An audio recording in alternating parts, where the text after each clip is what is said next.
happiness simultaneously was when my dog died. My dog, Lady, was in my life for 17 years, and then she passed on. I was sad, and yet I was happy for her, because I realized that she was not very happy herself in the final weeks of her life. In those two moments, I learned and understood that it was possible, in fact, to be sad and happy simultaneously. When you understand that, you will stop resisting sadness, and you will see it as a great gift in your life, creating a contextual field within which happiness is that much more richly and deeply experienced.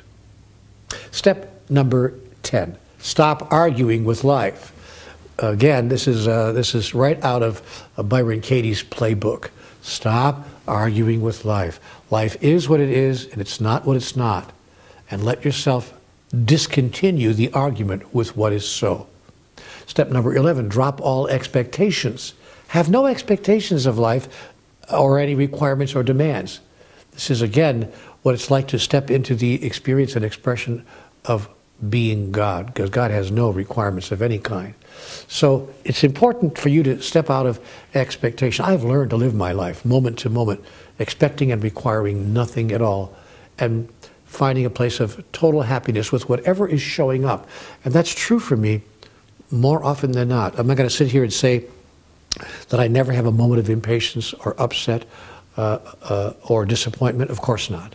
I'm still experiencing those emotions. I'm very much human. But am I experiencing them less, far less often than I did before? Oh, yes, far less often. And one of the reasons is I've learned how to step out of expectation and let things be just exactly what they are, more often than not.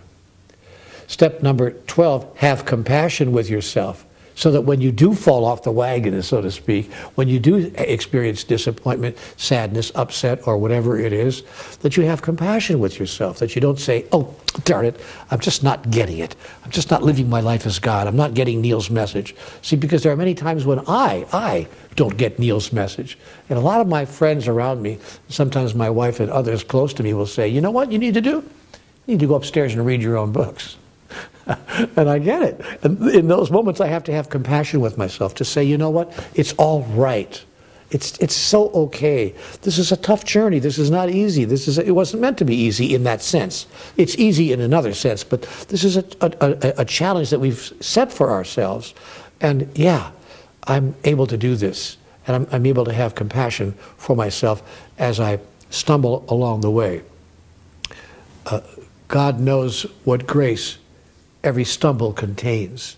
That's a line from one of my wife's poems, and I'd love you to really embrace the wisdom there. Step 13, speak your truth as soon as you know it. Don't be on withhold with anyone. We talked about this in one of the very early lessons when we talked about the 5 levels of truth-telling. So tell your truth as soon as you know it. Step 14, watch the energies and catch the vibe. This is an interesting step.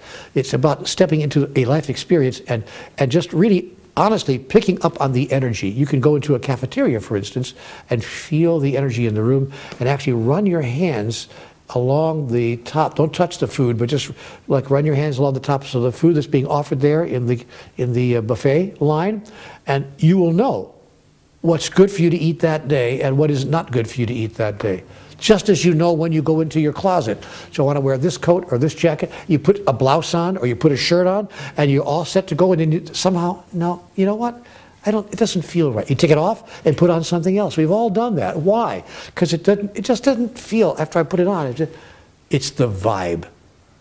So watch the energies and catch the vibe. That is, pay attention to the vibe of people, experiences, circumstances, events, and the stuff, the clothes, the food, everything. And when you start paying more attention to the vibe, you'll place yourself more in harmony with the vibe, or you'll step out of the space because the vibe is not in harmony with you at that time. Yeah, that's a wonderful step in being happier than God. Step 15, smile. Smile, that looks like this. This is how that works. Just smile. You know, they tell us that a smile is actually physiologically shifting, healing that the energy that's created when you simply smile is healing to yourself and others. To learn more about that, catch the information in the book Happier Than God. I'm not trying to sell another book here. I guess it sounds that way, but I really am not. We've done enough books, sold enough books, that I don't have to worry about that. But if you want more information on that, check it out in Happier Than God. The benefits of smiling. Somebody wrote a book once called Smile 5 Times a Day for No Good Reason. What a great title. So smile 5 times a day for no good reason. And watch yourself being uplifted. Step 16, sing. I love this particular step. This is a great idea. Sing. Yeah, you know, I don't care whether you're a good singer or a bad singer. It doesn't matter. I sing almost every morning in the shower, almost the same song every time. I sing, "Oh, what a beautiful morning. Oh, what a beautiful morning. Oh, what a beautiful day." I know. Don't give up your day job. I understand. But the point is that when you sing, you know it's impossible? Impossible to sing and feel terrible. Do you know that? I mean, it's just, you can't do it. So if you really want a simple tool, it's just so simple, sing. Shakespeare said it, I think it was Shakespeare, who said, "Music hath charms to soothe the savage breast." And he was right. So sing your way to happiness. And then step number 17, know what to do when things are really bad. When things are really bad, know what to do. Know to first be clear, get to a place of clarity, that it's all an illusion.